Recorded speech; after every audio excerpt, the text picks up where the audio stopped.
नमस्कार, मैं Preeti Agarwal, assistant professor chemistry,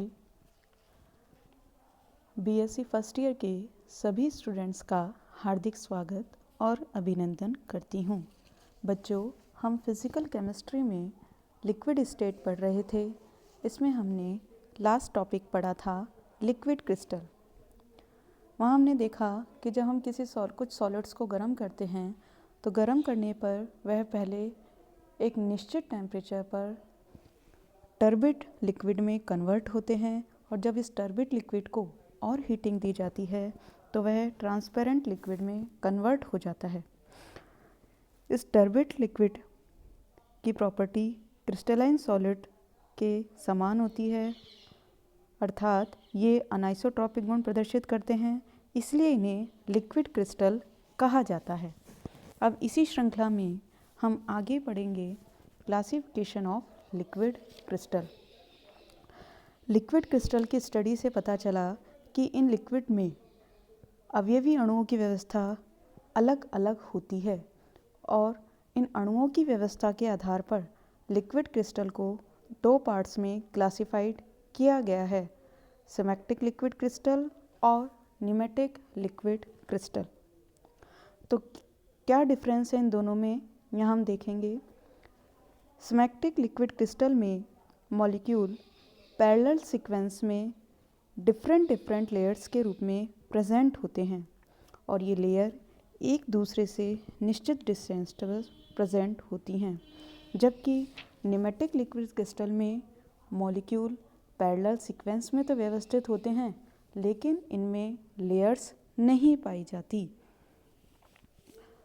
तथा मॉलिक्यूल्स का अरेंजमेंट भी इर्रेगुलर होता है।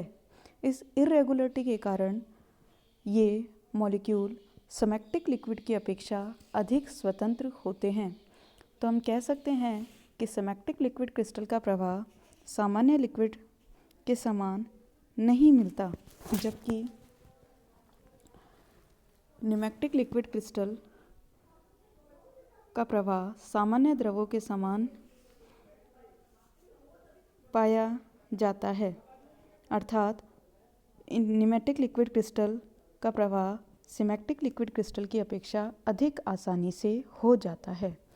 इसके अलावा सिमेट्रिक लिक्विड क्रिस्टल में विस्कोसिटी कंसेप्ट लागू नहीं होता, जबकि न्यूमेटिक लिक्विड क्रिस्टल में विस्कोसिटी कंसेप्ट लागू होता है।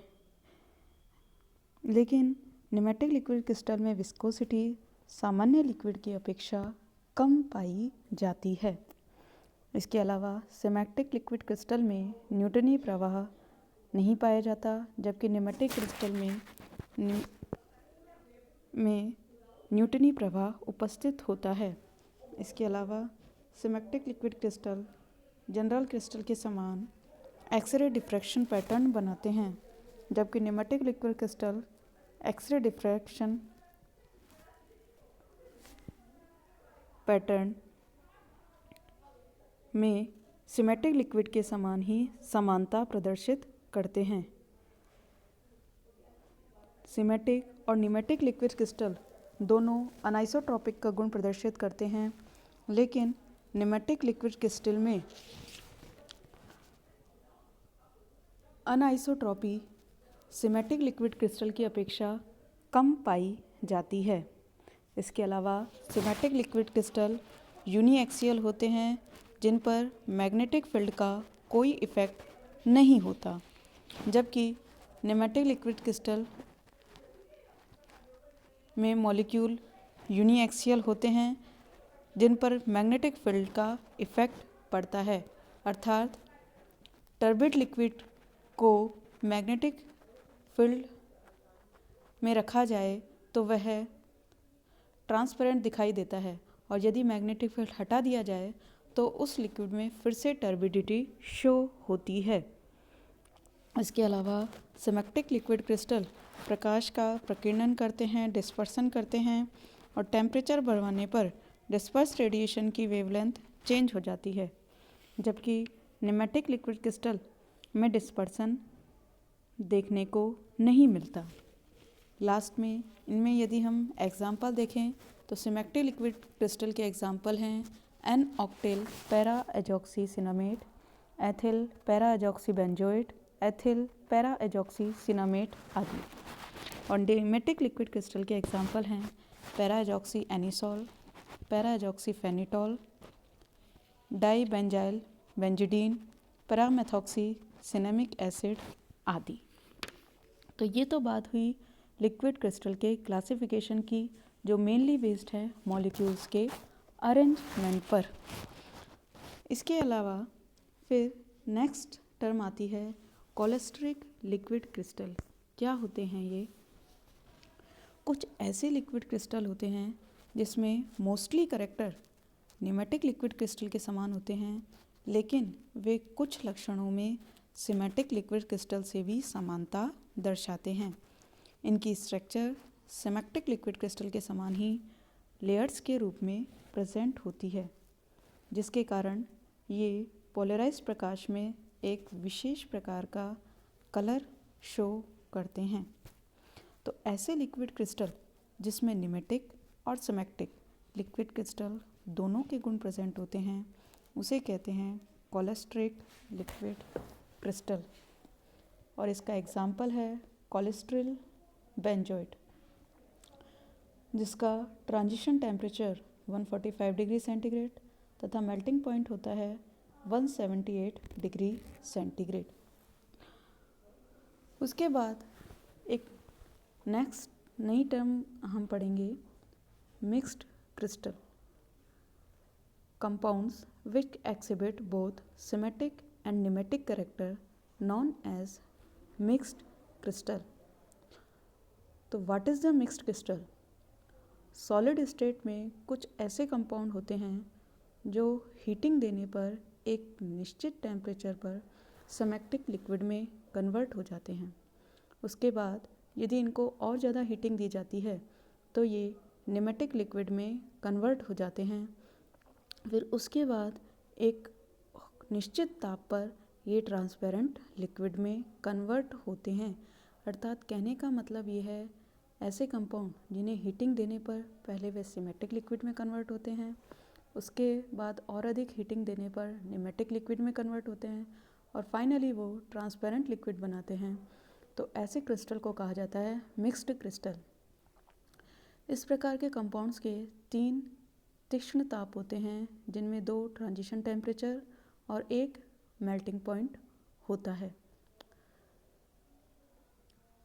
इसका वेल नोन एग्जाम्पल है कॉलेस्ट्रिल माइरिस्टेट। जब इसको हीटिंग दी जाती है 72 डिग्री सेंटीग्रेड पर, तो पहले कॉलेस्ट्रिल माइरिस्टेट सिमेटिक लिक्विड स्टेट में कन्वर्ट होता है। उसके बाद इसको थोड़ा और अधिक हीट करने पर अर्थात 78 डिग्री सेंटीग्रेड पर यह निमेटिक लिक्विड क्रिस्टल में चेंज हो जाता है और इसको कुछ टेम्परेचर और देने पर अर्थात 83 डिग्री सेंटीग्रेड पर यह ट्रांसपेरेंट लिक्विड में कन्वर्ट हो जाता है। यह प्रॉपर्टी जनरली उच्च कोलेस्ट्रॉल एस्टर्स में पाई जाती है। तो इसके अलावा कुछ कंपाउंड ऐसे भी हैं जो 2 सिमेटिक लिक्विड फेज और 1 निमेटिक लिक्विड फेज से गुजरते हैं, अर्थात इनके कुल 4 तीक्ष्ण टेम्परेचर होते हैं, जिनमें 3 ट्रांजिशन टेम्परेचर होते हैं और 1 होता है मेल्टिंग पॉइंट। यह गुण भी उच्च कोलेस्ट्रॉल एस्टर में पाया जाता है, जैसे एथिल एनिसॉल, पैरा अमीनो सिनेमेट। तो ये बात हुई मिक्स्ड क्रिस्टल की।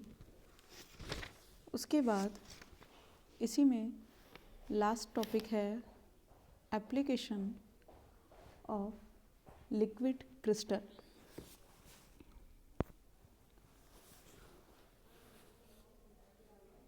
लिक्विड क्रिस्टल की कुछ स्पेसिफिक प्रॉपर्टी,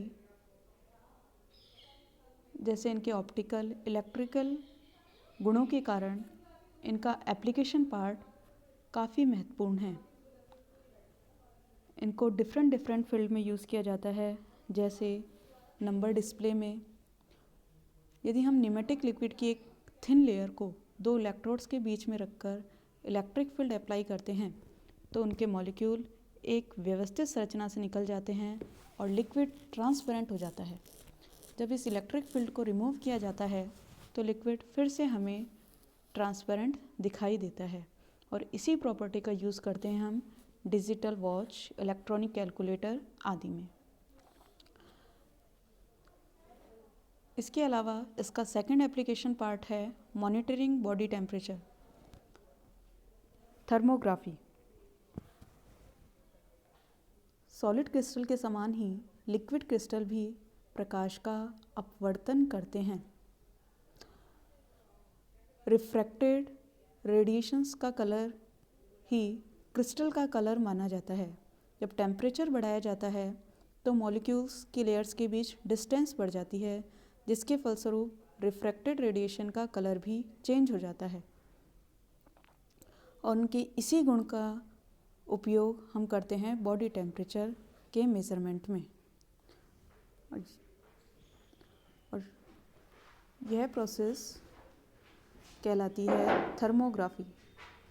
लिक्विड क्रिस्टल के इस गुण का उपयोग हम शरीर के किसी भाग में ट्यूमर की स्थिति ज्ञात करने में भी करते हैं। इस प्रोसेस में किसी सूटेबल लिक्विड क्रिस्टल की थोड़ी सी मात्रा इंजेक्शन के थ्रू बॉडी में इंसर्ट करवाई जाती है। उसके पश्चात बॉडी के उस पार्ट पर हाई एनर्जी वाले रेडिएशन डाले जाते हैं। रेडिएशन डालने पर रिफ्रैक्टेड रेडिएशन का स्टडी हम डिटेक्टर की सहायता से करते हैं। क्योंकि ट्यूमर से प्रभावित बॉडी के उस पार्ट का टेम्परेचर बॉडी के अन्य भाग से डिफरेंट होता है, अतः इस पार्ट से परावर्तित रेडिएशन की वेवलेंथ भी डिफरेंट होती है, जिसके कारण हमें उस क्षेत्र विशेष में ट्यूमर का पता चलता है।